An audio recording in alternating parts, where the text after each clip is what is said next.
And I want to welcome everybody to another edition of Buck What You Heard. My name is Gene. You can reach me at Buck What You Heard. And I have a special guest tonight, or today, I should say, Ashlie from Talk to Plank podcast. How are you doing? I'm good. I'm good. It's happy Sunday. Yeah, there's no football, but it's not out lost because we can talk about football. Exactly. So, how have you been doing this off season? I've been really watching you and some of the debates or a lot of the tweets that you've been putting out, and I really like your work. And I thought it would be kind of cool to get you on. I appreciate that. It's definitely been an interesting off season. More of a quiet off season after free agency. The only real thing that's been going on is the signing of Namagan Sue, but now we have training camp around the corner, so definitely going to be more to talk about, more to discuss. So it's definitely been a slow off season. I'm glad it's back, or at least close to being back. Yeah, there's been so many what ifs or why didn't we do this or why didn't the Bucks do this or we should have done this and again it's just one of those things that I'm just like I like you. I am been waiting for first camp to get started and let's talk about football. Let's get some concrete stuff and something that we can actually What's talk the about. bad Not not all the what ifs or what we should have done or what we could have done, but hey, this is your team. This is your lineup for now because the roster's always fluid. But right? again, it's let's talk about something that's actually happened in camp or something like that. I want you to first off tell everybody how they can get a hold of you. I just I've talked to you, we've talked, and we know each Yeah. other. So I feel like I take that for granted. Tell everybody a little bit about yourself and how they can get a hold of you. Well, I don't know. I mean, most of you might know me as EMT_Abrams on Twitter, but I also have a podcast, and that is at Talk the Plank Pod. And I'm also this season working on a charity raffle throughout the season with ATB, the media outlet that I write for, all things Tampa Bay Bucs. So that's really exciting. So those are my handles. I also have Facebook, but it's just my first and last name. Also, I've gotten a lot of weird, like just random people adding me on Facebook. So now I feel like I have to add that as well. And I don't even really use Facebook like that, but I feel bad if I don't like add people back because it's like, oh, okay. And I'm kind of the opposite. Facebook is like my safe space. And my views on things are different than a lot of people's. And the one thing that draws everybody together is football, and that's more for my Twitter account. That's you can say whatever you want to. When it comes to my Twitter account, I keep politics out of it for the most part, unless there's Yeah. something super outrageous going on, or I may see something that somebody tweets and I'll retweet it. But for the most part, I just hey, let's keep it talking about football. But I do have a lot of random stuff if you haven't guessed, and just weird videos and stuff like that. Because there's nothing really right now. There's nothing to talk about as far as football. Right. Now, Speaking of football, and I see you record. You have clips of plays from the Tampa Bay Buccaneers. I saw one from Mike Evans. I've seen some things that you've posted that really kind of add. They back up what you're saying. Mm-hmm. So, do you watch a lot of game film when you are in your downtime? Oh, definitely. I've actually already watched all the games from last season. An easy way to do that for me is if you go on YouTube, they actually have a site where you can watch the condensed games. And condensed meaning that they have the whole game running play by play. There's no commercials, no interruptions, stuff like that. That's how I go back and watch it. I also have the NFL app on the NFL game. What is it? NFL Game Day or NFL? What is it? Oh, The NFL oh, Game Day ticket or something like that. all 22, where you can go back and watch the Yes. coaches film. Yeah, all 22. That's definitely how I do my film review. It takes, I mean, those take when I do real in depth like watching film. It takes hours. Like you can't just watch a play one time. It has to be Yeah. 10 to 15 times, in my opinion. You're gonna watch every player at least once. You're gonna watch it at half speed, full speed, a couple different times. So that's how I watch a lot of film. But I also follow a lot of accounts that the guys that work with the players on the off season. So it's cool to see them putting in work behind the scenes. So it's definitely just been a lot of rewatching film, getting ready for week one. I mean, the season's starting in 2 weeks. I mean, if you Yeah. think about it, for this season, preseason has never been bigger for the Bucks, especially with all these players going to get a lot of playing time that are now rookies and coming in and going to be fighting for roster spots. Yeah. I think the one thing that I'm really super excited about, and I'm really leaning on a lot of guys from different entities to get information, but they're going to have multiple camps going on. That means you're not going to see a lot of players standing around with their helmet under their arm, but people will be out trying to earn a roster spot, trying to earn that spot on the what help me out here, the roster, Uh, the 52, all huh 50. What is it? 52-man roster so you got the 53 man roster, and then you've got the practice squad. practice squad. There, that's the word I'm looking for. So, and I'm sorry, it's Sunday, but that's important. Those spots are just as important. The practice squad, because when you get down to the middle of the season, or you get towards the back end of the season, you may need to call on one of these guys to come up and actually be able to contribute to this team. So. It's just one of those other things that it's going to be good to get everybody a chance to get looked at, and I'm really excited about that. And when you think about that, and you want to talk about the architect of that, and we're talking about Bruce Arians, what were your thoughts on Bruce Arians coming in? I mean, Bruce Arians has been, one of the coaches in the league for many, many years who's been very successful in every venture he's had. He does a great job working with quarterbacks. He knows what it takes to win football games. He knows it's a team effort, not just okay, we're going to put our key players up and they're going to do what they have to do. It's a whole team effort, and I think he's bringing that mentality into Tampa. They haven't had that in a couple years. I Decade. think the closest, I think the closest maybe that they've had to that maybe is with what was it, Lovie Smith going 10-6 in 20 Raheem Morris. Raheem Morris.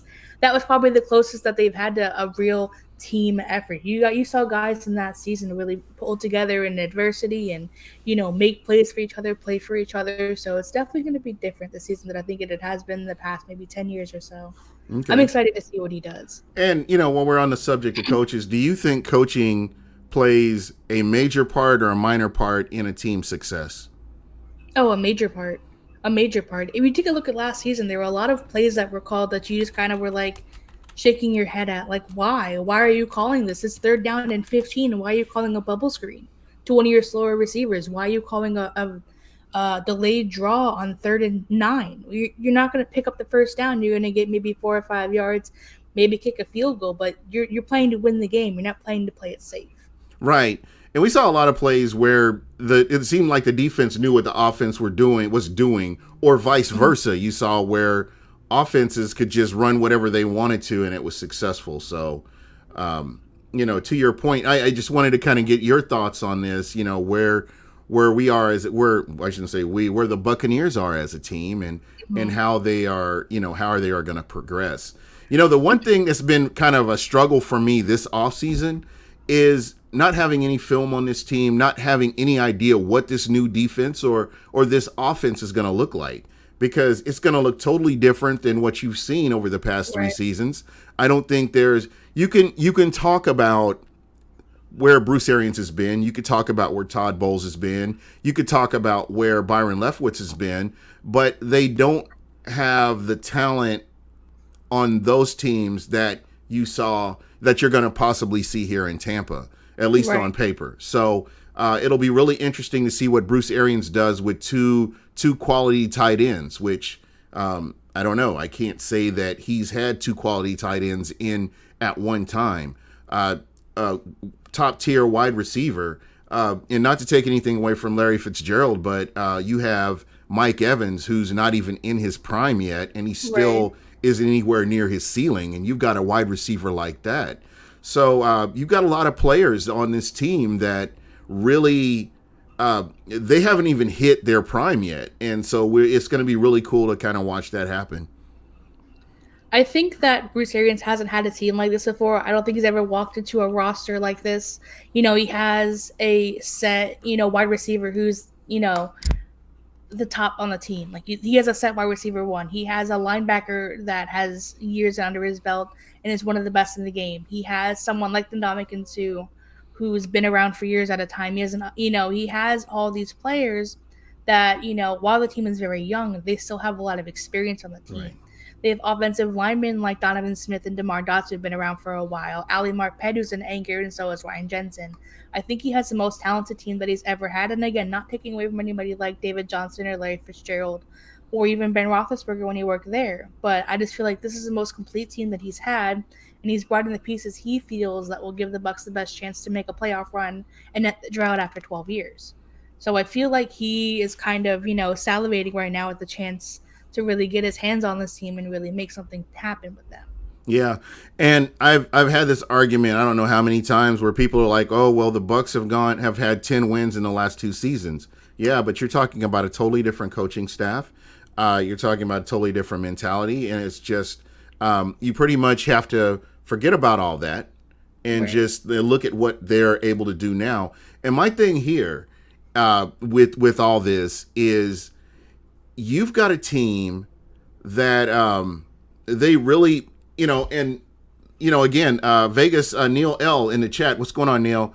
Says Vegas has the Bucks at 6-5 or 6.5 wins this season, which is similar to what it was, I think, last year or somewhere. And the year after that, and the year Yeah, before that. yeah. But what you have to consider is you've got a different coaching staff, and that has to factor into how you look at things. And to me, there have been players that I've, in the back of my head said, I don't feel like these players have been used correctly, or maybe the play calling isn't to their benefit. Right. So, again, and Seaborn is saying, let's not kid ourselves. This team will go as Jameis goes. And, it's going to be nice to have a head coach that actually believes in the quarterback 100%. So Absolutely. I think that's going to factor in as well. But again, I think you have more teachers on this team. I think you have more quality with the coaching staff, whether it's the offensive line, running backs coach, Byron Leftwich, who I believe will be a head coach in the next 2-3 years, potentially. I that's kind of where the league is headed right now, and just to have these people on this staff that are evolving with the NFL and not trying to run a system from 10 years ago, it makes a big difference. What are your thoughts? I think that Bruce Arians had an idea in his mind when he signed the contract and wanted to come back into football. I think his plan is to make this team a Super Bowl contender in the next 3 years. And then, at that, he's getting up there in age. And I know his Right. health has been fine. He went through the whole health test. But I believe, like you said, Byron Leftwich will, if not be the Bucks head coach, be a head coach in the NFL in the next couple of years. I feel like this is his chance to prove that he can coach a team. I know he's going to be calling some of the offensive plays. He's going to be handling Jameis quite a bit. So this is going to be his chance to really put out his resume, as well as Bruce Arians to, get that one last ring. He's. I think this is, a they're not going to rebuild. Everyone is all in right now. Right. And on top of that, I really, Bruce Arians was retired, and Hmm. he's not hurting for money. He's never been hurting for money. Right. I think he looked at this team. I really don't believe if this was a rebuild that Bruce Arians would have even looked at Tampa. Tampa would not even have been on his radar if Right. this was a team that was in rebuild mode.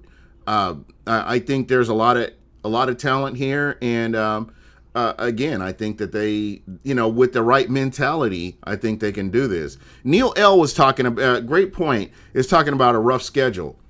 I'll say this about this schedule: there's not a team on our schedule, on the Bucks schedule, that I'm like, oh, they're going to blow us out. I think that Tampa will be in every single one of these games. It's just going to be up to them to go out and play football, 4 quarters of football, both sides working together, being committed to fundamentals and making sure that you cut down on your mistakes and take advantage of the other team's mistakes. So I believe Tampa is in all these games. Even the Rams.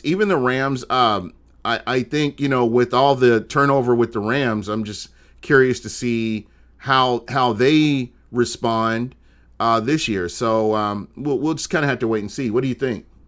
I think that there's been a lot over the past couple of years that have kind of hindered the Bucks.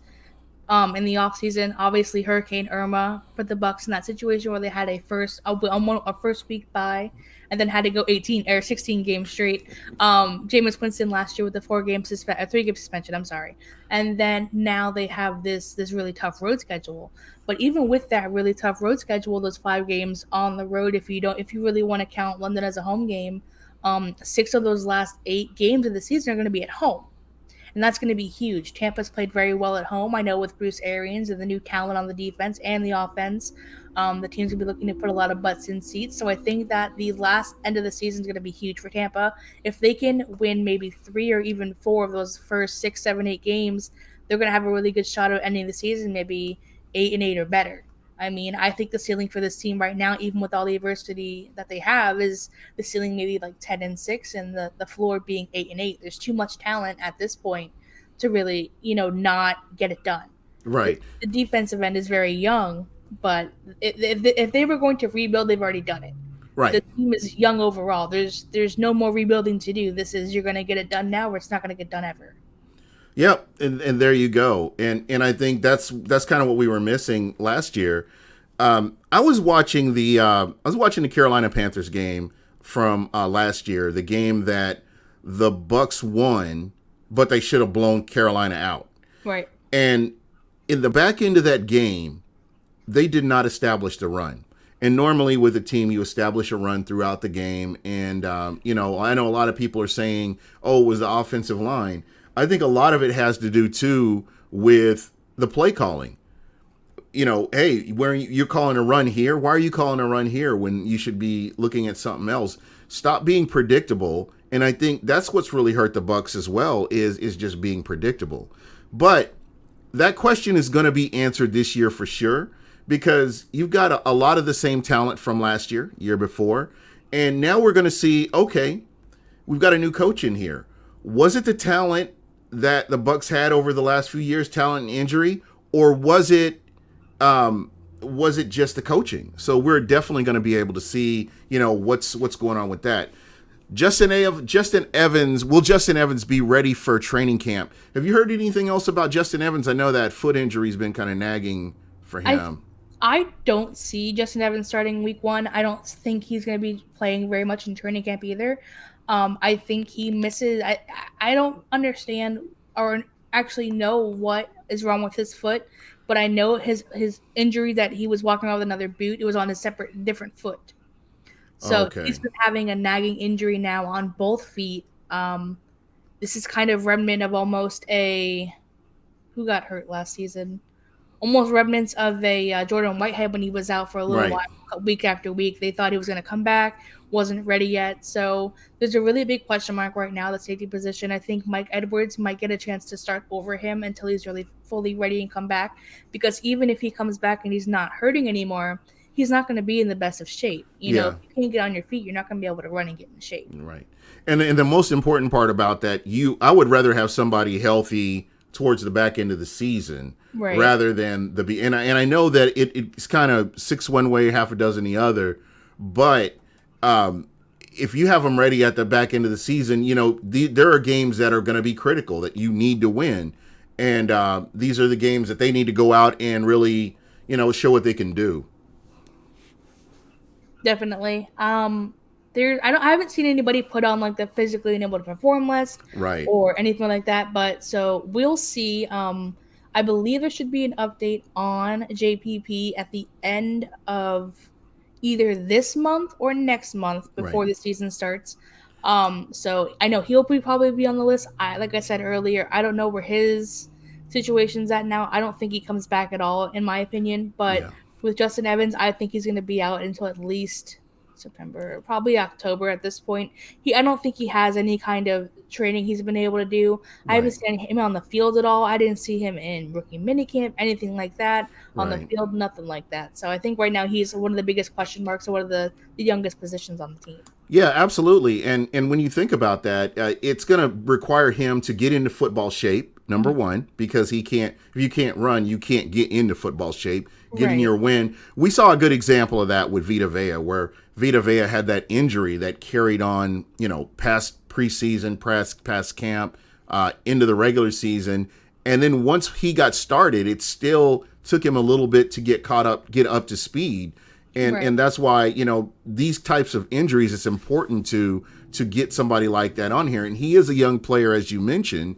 You want somebody that's going to be able to know the playbook and be able to go out and execute the plays as well. So I think this is kind of putting him behind. And, it's going to be up to some of these other players to come in and step up and show what they can do. Cannon Fire Podcast, what's going on? How's everybody doing? Seaborn, thank you for being in the chat. I really appreciate some of the points that you were bringing up as well. Is there anybody else for you that you're like, man, I just cannot wait to see them, whether it's a free agent signing or a draft pick, somebody that you have in the back of your head, this is who I want to see? There's actually a couple guys for me. One of the biggest guys that I try to talk about and give a little bit more of like get his name out there is Terry Beckner. A lot of people don't know who he is. He was the 7th round pick that the Bucs took. He was actually the #1 rated guy out of high school and then had knee injuries. I think he's had 2 or 3 knee injuries and to both knees. And he kind of lost some of his speed, but this guy's tape is incredible. He gets to the quarterback. He's very strong. He gets his feet anchored. He can stick his foot in the ground and make the guy get off a block. I think he's going to be a big rotational piece for the Bucs. My biggest deal, it was round 4 for Anthony Nelson. This guy is a Carl Nassib clone, and I don't mean because he's how big, but these two compared, they're both 6'7". They're both 270 pounds. They both run a 4.84, and they both have a 115-inch vertical leap. Like, you're going to have 2 6'7" edge rushers that can play both linebacker and edge on that same side of the ball. That's going to be hard to beat. You have those two guys coming off the edge, and then you have Vita Vea and Ndamukong Suh. That's some pretty big guys out there that you're going to have to get past. Yeah. Cannon Fire Podcast was mentioning that Vita Vea is their pick to break out this year. I've always been, if you've gone back and watched the show, last year, I've always been excited about Vita Vea. I think what he was able to do in the back end of the season, how he kind of came along, I really do believe that this is a guy that, he's going to make some moves. And, I'm glad that he's lined up with an Ndamukong Suh. I think that will definitely be of benefit to him as well. I like the defensive line rotation so far. Again, I have not physically seen what this defense is going to look like, but if you base it on what you've seen with the Jets or just some of the other 3-4s that are in the league, I think I think the Buccaneers have a lot of pieces in place that can really benefit from this new defense. So I appreciate that. Callie Buck, what's going on? Seaborn was asking about the 18-game schedule. What are your thoughts on that? Is that in the NFL protecting their shield and protecting the players, or are they trying to make a fast buck here? What do you think about that? Well, I actually have kind of an A and B side of thought about that. The 18 games would be, in my opinion, if they were to just cut the preseason down to 2 games and played an 18-game season, that would be beneficial for both ends. You're not going to have risking of injuries, and you're going to have a longer season that maybe, the NFL on one side can make more money. But the biggest issue with that right now would be having the 18-game gap or the 16-game cap for each player, meaning a player can only play in 16 games of the season, and then they have to sit out the last 2. But on the other side, you'd get to see more of the players. It would make the general managers more aware of who they have on their roster. You'd get to see more guys that you wouldn't normally see. But in my opinion, if they're going to do 18 games, just take the other 2 from the preseason. Yeah. Don't give a cap limit for these guys. I think they're afraid of spending more money on these players with the possible lockout coming in the next, 2 years? It's coming. It's 2020. That's CBA. Yeah, with the lockout coming, these guys are going to be asking for more money, especially after the NBA free agency. These guys are making hundreds of millions of dollars while these players are making 30, 40 million playing a more physical sport, in my opinion. Yeah. While the NBA has 82 games and the NFL only has 16, you're not breaking bones every play. You're not, putting CTE at risk. You're not, damaging your body the way that it's more of a violent sport. Yeah. But that's just how I think about it. If you're going to do 18, take 2 from the preseason and go with that. Play the player, pay these players, pay the man. Okay, Boardman gets paid, NFL defensive lineman gets paid too. Yeah, I guess my thing is, and I've always hated Thursday night football. uh, I think Thursday night football took away from the luster of Monday night football. Monday night football was that special game where it was the only one on. It's on a Monday, and it's everybody. If you get on Monday night football, you've got everybody looking. Whereas when you get to Thursday night football, I'm like, there are games unless the Bucs are playing. There are times where I'll schedule a podcast on Thursday night because I really don't care who's playing, and it just doesn't. It's not something that I'm really like interested in. And I believe there's nothing wrong with more football. I don't have a problem with that. But when you stretch it out to Thursday, and then it kind of it doesn't really give a lot of. Sometimes teams don't have their players that their body doesn't recover like it should, because it's a violent sport. You need a little bit more time to recover your body before you have to play. But if you're playing on Sunday, then you have to turn around and play on Thursday. It's not, to me, I don't see how that's benefiting the players who have to go out and do this. yeah, 3 games is not enough. 3 days is not enough time to recover from a football game. You got to think about it. By the time the game ends, unless you're playing like a 1 o'clock game, you're not gonna get off the field or back on the bus until what 8, 9 o'clock at night. Yep. You have to go home the next day and you have meetings on Monday morning, bright and early. You're hurting. And by Thursday, you're not playing at your best. You can have, one of the youngest bodies. You can go to all these trainers. You can have the best, team around you. And you're not going to be 100%. You're going to be at maybe 75, 80. And you're going to be putting your body at risk for more injuries. Yeah. So I do want to jump over to offense again. I know we've talked a little bit about defense, and I'm comfortable with the defense this year, just based on the personnel that they have. Mm-hmm. And I don't think the defense will be a liability. We're kind of like what we've seen over the past decade, where the defense has not been able to close out a game. They've not been able to get that 3-and-out stop and get that offense off the field and let your offense hold on to the ball to run out the clock. Right. So I'm comfortable with that. I kind of wanted to switch over to offense and talk about Jameis Winston. Jameis Winston is the engine that drives this car, basically. So, right. And I know that he's probably in Tampa Bay history. I would have to say he's the most polarizing player that Tampa's ever had, because you either love him or you hate him. Right. And I rarely see people that are on the fence about him. So, do you see him? I mean, he's been going through a lot of work. I saw a video where he's in the film room with a couple of wide receivers, and they're looking at plays. Mm-hmm. I've always been supportive of Jameis Winston on the field, and I know that he's made mistakes and he's thrown interceptions. I get that, but I think that he's still maturing as an NFL player, and I'm not making excuses for him. This is just kind of what I've seen. I think this will be a good year for him to really go out and show the doubters what he can do. I think for Jameis, this is going to be, this is the last chance he has as a Tampa Bay Buc. I think I put something out the other day, a picture I saw of Jameis, and I think he just looks ready. It's not a new thing to see him working as hard as he does. He's always been a hard worker. He's always been at the facilities early. He always the last one to leave. But it's almost like he's training with confidence. He knows what he has in a coach. He knows his coaches behind him. He knows what he has as weapons. He knows that everybody, who came back from last year is going to be on his side. They know what they have to do now. It's just a matter of getting it done and playing as a team. So I think Jameis, along with Byron Leftwich and Bruce Arians, have put a lot of time into what Jameis needs to improve on, and that's been his deep ball accuracy and his decision making. I think that Jameis just has to play his game and play calm and collective, not try and force the ball. When Jameis isn't trying to force the ball in a small pocket, he does great things. So I think if he just plays his own game and plays it at his own pace, they'll be fine.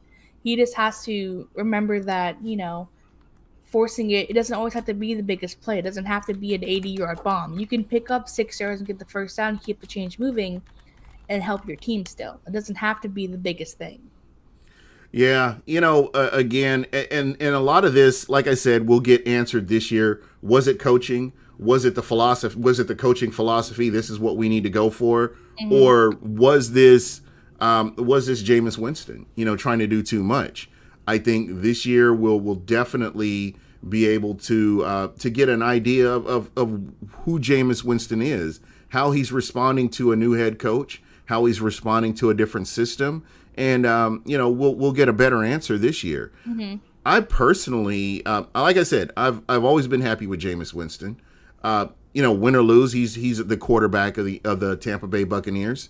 And once he's gone, we can look back at his body of work and determine, hey, this guy was good, or he is okay, or maybe this guy he was a bum. But until that time, he's still a Buck, and you kind of have to stick behind him. Right. I feel like Jameis is the best quarterback the Bucks have had prospect wise. I think with his talent level, he hasn't reached, like you said with Mike Evans, he's just now getting into his prime. He hasn't reached that ceiling yet. I think a lot of things off season and away from the field have kind of hindered him a little bit, got him distracted. But I think that this season, this is the first season since his rookie year when he really kind of stood out and people were going, "Wow, this is Jameis Winston!" Like coming back from Florida State, like this is the guy that's going to help the Bucks win games now. I really think that this is going to be the first time that he's going to be all in on football. He doesn't have any kind of distractions. This is the last chance he has to prove himself and prove to the Bucks organization that picking him number one overall over Mariota was the right decision. Yeah, and that argument is going to continue to go on forever, Mm-hmm. regardless of whether they go to other teams. That argument's always going to be there. And again, I like what his prospects are. I think he's got a great wide receiver core. He's got some great tight ends to throw to, and it's just a matter of getting the details cleaned up. I know there's a big concern with the offensive line, so again, those are things that I know a lot of people are like, man, we didn't address the offensive line, and so we'll just kind of have to wait and see how that all plays out. And I like the offensive line coach that the Bucks have here now, and I like a lot of the as far as coaching and teachers that they've brought in. I'm real happy with that as well. So this camp is going to be fun. I was trying to think running game. Somebody mentioned the running game. We haven't really talked. We kind of touched on it a little bit. How comfortable are you with the Tampa Bay Buccaneers running game right now, just based on what you've heard and seen? Listen, I'm gonna say this one more time, because I've touched on it so many different posts, so many articles. Bucks do not, the Bucks do not, the Bucks do not need another running back. They don't need to bring in Duke Johnson. Stop talking about Duke Johnson. It's not gonna happen. And if it does happen, I'll eat crow. But it's not gonna happen. There's no need for it. You have Peyton Barber, a guy that came in behind this offensive line and put up nearly 900 yards. And you have a guy like Ronald Jones who had 23 carries the entire season. Like that's less than a starting running back does in one game. Yeah. They're both players that haven't had the opportunity they've needed to really showcase what they have. Right. Ronald Jones is practically a rookie again for the second straight year. You have a guy that hasn't really got his foot in the door at all. He got, maybe two grass stains on his shoes, if that. His jersey's squeaky clean. There's nothing that he's been able to prove yet. Both these guys have been so underrated, and I think it's Peyton Barber's starting job to lose. There you go. It's no secret that Ronald Jones was drafted to be the number one guy at one point, but there's no need to waste more draft picks and more money and whatever else you want to send over for Duke Johnson because he Hmm. can catch a football. Duke Johnson's not happy in Cleveland because he has to share a ball to begin with. What Right. makes you think that's going to change in Tampa? It's not. There you That needs go. to that needs to end, and people need to realize that just because someone doesn't want to be on the team they're on now means they want to be here and do the same exact thing. Yep, that's pretty. You pretty much hit the nail on the head. Neil L brought up Bruce Anderson. Bruce Anderson will definitely be in the mix as I well. think I think he'll be practice squad. I don't think he wins the job over Andre Ellington. Really? I don't listen. Bruce Ellington has a great running skills. I've seen some film on him. I haven't been able to find a whole lot. He averaged over 7 yards a carry for North Dakota State, but he only had 30 catches in his whole 4-year tenure at North Dakota State. That's the whole reason why he would make the third string, would be for a pass catching back. And I'm not saying he doesn't have good hands, but he's just very unproven. Andre Ellington knows Bruce Arians' offense. He's done it before, and he's comfortable in that position. He's a veteran. So at this point, I don't see him winning it over Andre Ellington. So is he a who was the running back last year that always came in on third downs? Jacquizz Rogers. Yeah. Is Ellington going to be is that going to be Ellington going to be Bruce Arians' running back like that? Is it going to be kind of a similar situation? I believe so. That's what I would hope. I don't think Ellington comes in and takes either the first or second running back position unless there's an injury. I think he's going to be strictly that third down reliable back. If one of the two need a breather or someone gets hurt or, pass catching situations, then I think Ellington would be that guy. Ellington had over 400 yards in the 2 seasons he was under Arians. And he had over, I think, 50 catches in each season. So, I mean, he's been in that offense and knows what he has to do, and he can produce and, get into space and, still create that separation. He's a little bit of an older guy, but he still has what it takes to get it done. Right, absolutely. Now, so do you think that's is Ellington an upgrade over a Jacquizz Rogers? I don't know because Jacquizz Rogers is still a pretty young guy, and he really did step up for Tampa when they needed him the most. I think we'll have to wait and see on that. Yeah. So yeah, again, and I'm just kind of putting questions out there, and they'll be kind of cool to at the end of the season. I always come back and look at some of these videos and just try to bring these questions up again at the end of the season, just kind of see where Tampa is now compared to where they were at the beginning of the season, because we don't know. Nobody can 100% say, okay, I know what this team's going to look like on offense and defense. We haven't even talked about special teams. How's this team going to look on special teams? Those are going to be interesting questions that'll need to get answered at camp. What days are you going to camp? I probably won't be going to camp because I work Monday through Friday. I'm going to try and go to a Saturday camp. Yeah. I think there's 2 or 3 dates that are on a Saturday. Yeah, something like that. So if I can, I will go, but I'm not too sure at the moment because I work Monday through Friday. But if I do, I will let everybody know what day I'm going. You guys can come out and say hello. It'll be fun. Sweet. So I know you just put out a podcast yesterday, I believe. Day before yesterday, right? This morning. Oh, okay. And you basically talking about camp. Mm-hmm. What can the folks expect, and how can they catch that video? Really want people to kind of go out and get familiar with you.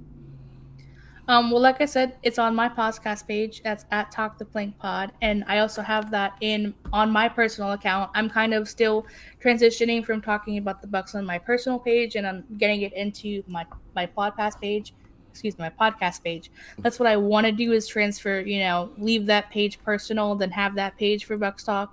But it's hard when you're still getting it up and going. So I do have all the stuff like that on my personal page at EMP_Abrams. And I heard there's a name change coming. So maybe a name change coming. I don't think you should. I know. It's just I just changed the picture on there because I figured it needed to be something more Ashlie and not more just cookie cutter, because everyone can have a real nice, a real digitalized picture for their podcast, and that's not just who I am.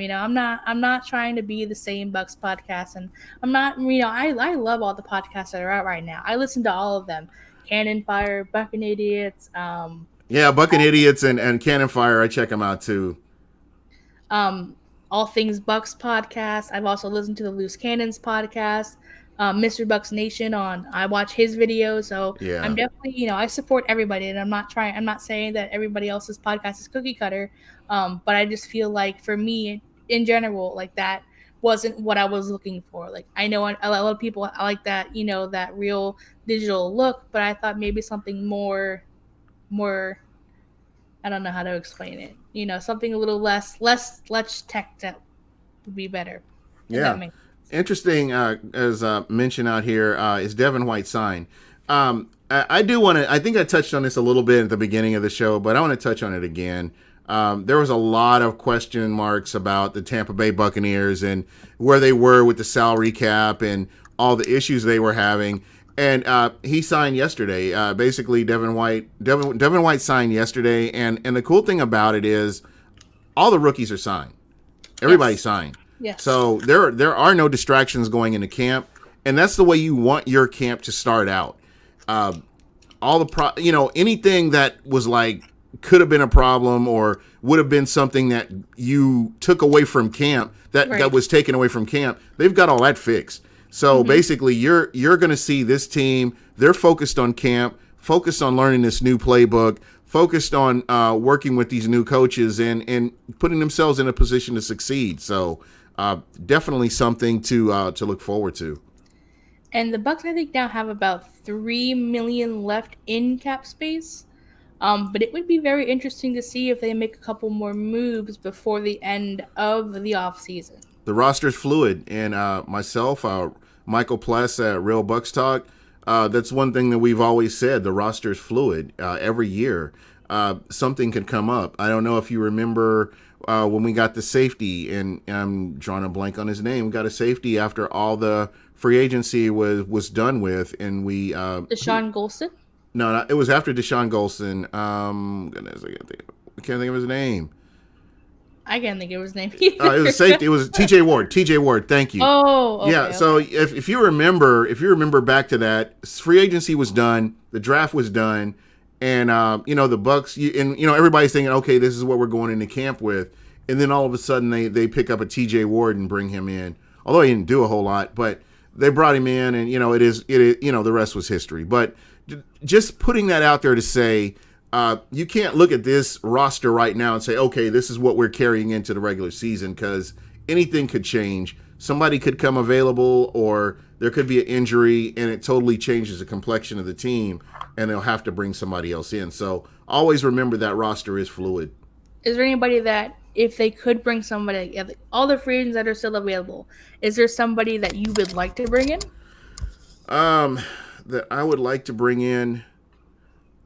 Actually, no. No, I mean, me personally, no, I want to see what because it's been a big debate between me and there are some Bucs fans that don't really care for the general manager, and they feel like every move that he's made is trash and all this other stuff. I want to see what what Jason Light, the pieces that he's brought in to Tampa. I want to see what they could do with him. I want to see a lot of these pieces are homegrown.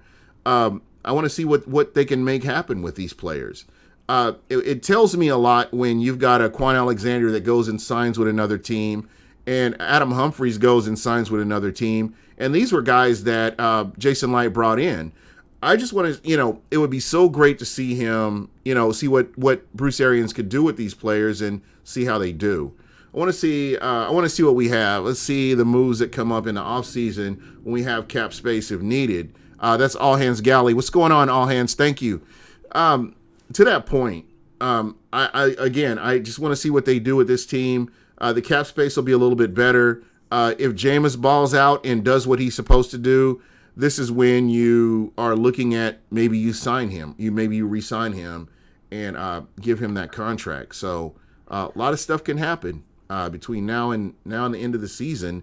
And I can promise you that this roster right now won't look the same as it will at the end of the season. It just won't. No, it won't. Not at all. Seaborn, thank you so much for being on. I really appreciate you. Normally on Wednesdays at 10 p.m. Eastern, but again, you're more than welcome. You'll see me doing this from time to time.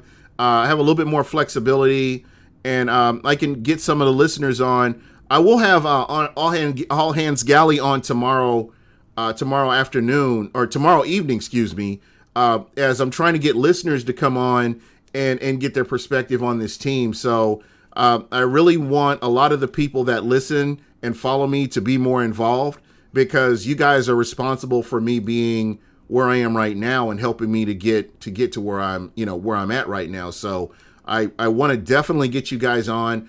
I don't have to agree with your opinion. I just want to get you on and get your thoughts on this, because I think that's what Tampa Bay sports is missing. And that's why there are so many podcasts out here, is because people don't get the opportunity to, listeners, your fans, you spend money on merchandise. And you invest your time and your energy into a team that you really like, and you don't get to get your voice out there. It's not right to me. And just you being able to come on here, even if it's for a few minutes, hey, I want to discuss this. This is what I want to talk about. And I want to get you guys on. So I'm kind of starting that back up with All Hands Galley, who's been awesome, by the way, helping me with my audio issues at the beginning of the year, and helping me to test. He's been very cool about coming on and testing with me. So definitely want to get him on. And again, if you're following me, please hit me up at Buck What You Heard. Demand, what's going on? So, again, if you're following me on Twitter, hit me up on DM. Hey, I'd be interested in coming on, and I will get you on. I really appreciate you guys. Ashlie, a friend of the show, I will have her on again. I enjoy talking with you. Maybe I can get you and Pless on. I like what you're doing. You're watching game film. You're looking at plays away from the ball.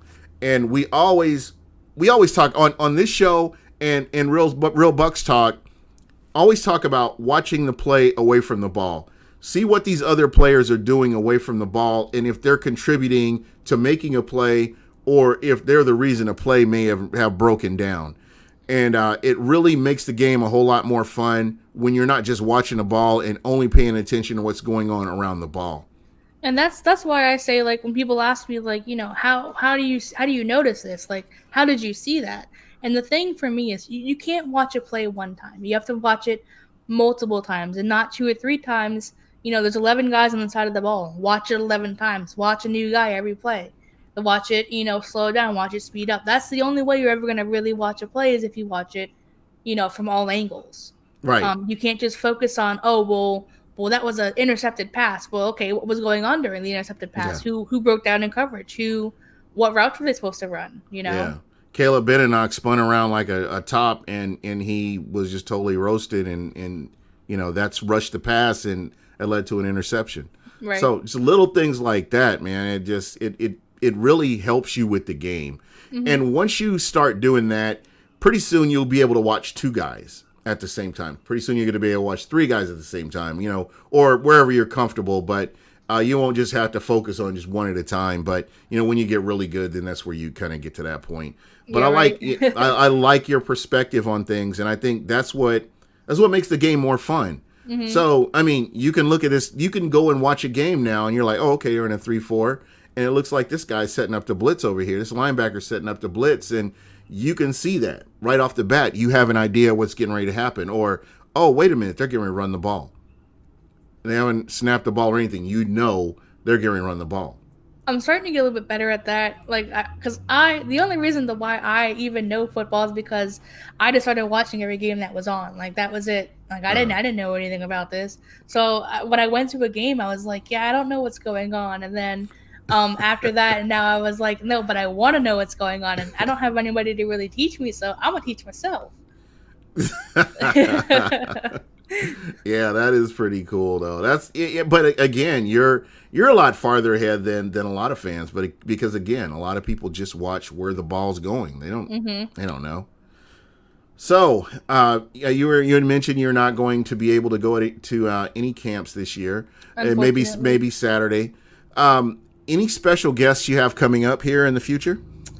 Well, what I'm going to be doing this season is I'm trying to get one person from each fan base of the Bucs play. So, like, I have someone planned if I can figure out how to record somebody else on a podcast with me. Like I said, this is still so new to me. I'm still very much a rookie, but I do have someone, I believe, coming on with me next week to preview the Steelers game. And I'm trying to get, like I said, one person from each team that the Bucs play. So, someone for week 1 against the 49ers, someone with the Texans. So yeah. That'll be interesting. I'm also starting to have people on who want to, like you do, like when you bring on a guest from, just a fan who wants to come on it and talk about, their perspective. I plan on doing that this year, doing 2 podcasts a week if I can. So there's a lot going on. The charity drive, which would be really cool. Yeah. We're gonna be giving away raffling off some Bucks tickets. I have some Bucks signed stuff. So it's gonna be really cool. Be working with all the players' charities this year. It's gonna be an exciting year. For those who do follow me and do follow along with ATB, it's gonna be insane. It's gonna be a lot of tweets. But that's what makes it fun to me. Mm-hmm. That when you're able to contribute charity wise and you're able to go out and do different things, I mean, Right. that's what's important to me. That's what really makes it fun. So definitely keep up the good work. I think you do a great job. Again, guys, if you're not following her on Twitter, you really should. And I think hopefully you can read that. Maybe I need to make that a little bit bigger. But again, new software, so I'm really this is a work in progress. It's getting better. It didn't take that long to get us set up this afternoon, but we're getting there, and eventually you'll be able to enjoy this without any, it'll look better. It's something kind of I've really been working on. So I can't believe we've almost been on here an hour. We've been talking for 50 minutes. Did you have anything else you wanted to add before we jump off here? I feel like fans need to relax a little bit. And I'm not saying about, expectations for the team, but everyone just needs to take a collective breath and relax. This is going to be a fun season, and I'm going to put the prediction out there that the Bucks break their playoff curse. Well, there you go. Why not the Bucks? You talk about everybody else, why not the Bucks? So I definitely get that. My thing is winning covers a multitude of sins, and I always say that. Mm-hmm. I believe that if the Bucks can get wins, I think the fans will kind of calm down on things. But the Bucks have not realistically. The Bucks have not given fans a reason to say, "Hey, I'm confident in you guys. I'm confident in what you can do." These players had to go out and show what they can do on the field. So I'm not condoning what fans are doing. I just understand that fans are frustrated and somehow, absolutely, and absolutely. fans get things out in different ways. So I mean, for me, I don't get like irritated. There are some things that people say are just asinine, and I'm like, all right, I just can't believe you said that. But for the most part, I understand the frustration fans have and why they feel the way they do. So. It's one of those things. I really hope that, that gets better and, they start getting some wins, because all the fans that go to games, season ticket holders, even people that have to get Sunday ticket to watch where they don't live in the area, my much respect to all you guys, because you've hung in there with a team that has not been good. I mean, when you look at their overall record for the last decade, the Bucks have not been good.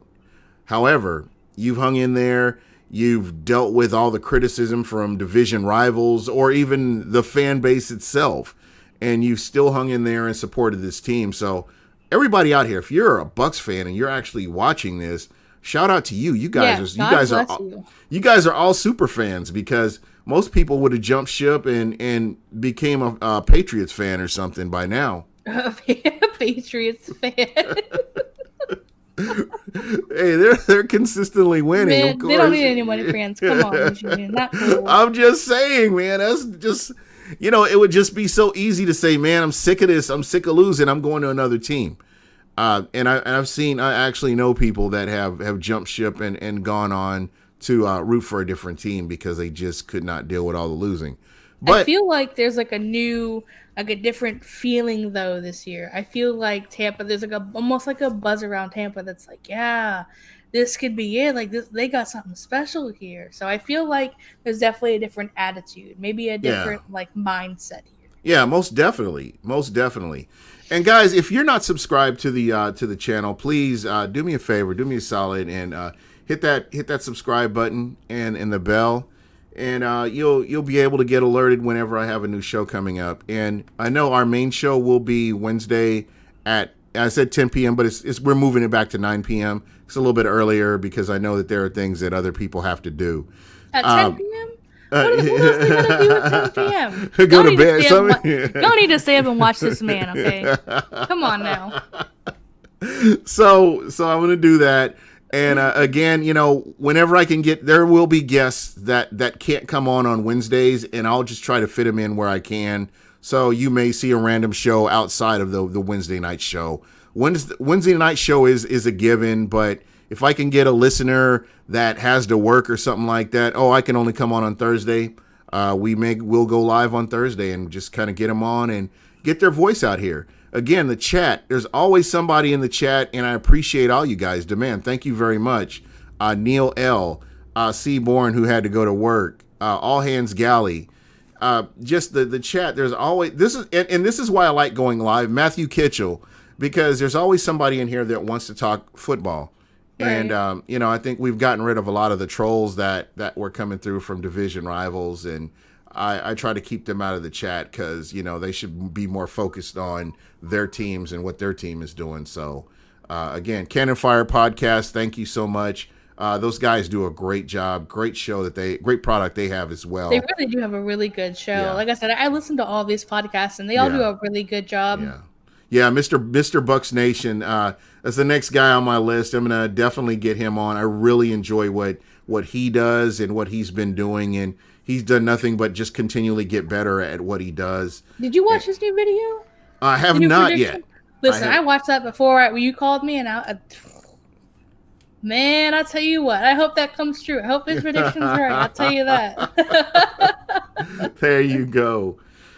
Well, I'm going to go ahead and we've been on here almost an hour. So, again, thank you so much for taking time out of your afternoon. You could have easily been watching TV or doing something else, but, to come on and talk football, I really appreciate that. I mean, it's a time filler, as we get closer to the season. So, yeah, thank you for having me on. I love talking with Ron Allen, once again, tell everybody how they can get a hold of you and the name of your podcast. You guys can get a hold of me at EMT_Abrams on Twitter, and my podcast at Talk the Plank Pod. Talk the Plank Pod. And what platforms are you on? Are you on iTunes and iTunes, Spotify, Pinecast, just about anything, I think. Yeah. Just go out and look for Talk to Plank podcast, Ron, and just check it out. She has really good content. So, thank you. I want to get your final thoughts. I always do final thoughts before we roll out, and it could be anything from a charity, it could be something you were thinking, it could be something that's related to football or not related to football. Final thoughts. Oh, man. Well, I'll tell you what. This rainy season that Tampa's getting is great. I think this is going to be a great year for the Bucs. And if I had to say anything before I get out, go to training camp if you can. Go support your team. Go watch these guys in action. I think you guys are going to like what you see. It's going to be a new era, I believe. So I'm really excited to see what they bring. Yeah. And for me, guys, here we are. We're almost to camp. I'll definitely have a show on Wednesday. We'll talk more with Michael Pless on from Real Bucks Talk. But I want to tell everybody, it doesn't matter. There were a lot of divisions. It was like a civil war in Bucks Nation just because of some of the moves that were made and a lot of things that happened that people weren't happy with. And I do have to say this. We are one team. As a fan base, we are one team. And let's try to come together. And when the Bucks win, it always feels good to get those wins. And I think that's what's important. So I really want to see this fan base come together as one fan base. And, just let's cut the divisions and root for this team as a whole. Yeah, it's one, we're all fans of the same team. There shouldn't be, division because you don't have the same thoughts. Everyone's going to have a different opinion, but at the end of the day, it's all about, supporting one team, not different variations of the same team. It's all just one team. Yep, there you go. So that's pretty much it for us, and we are going to roll out of here. And thank you again for taking time of your Sunday afternoon to check us out. Always. Like I said, always. It's a pleasure to be here with you.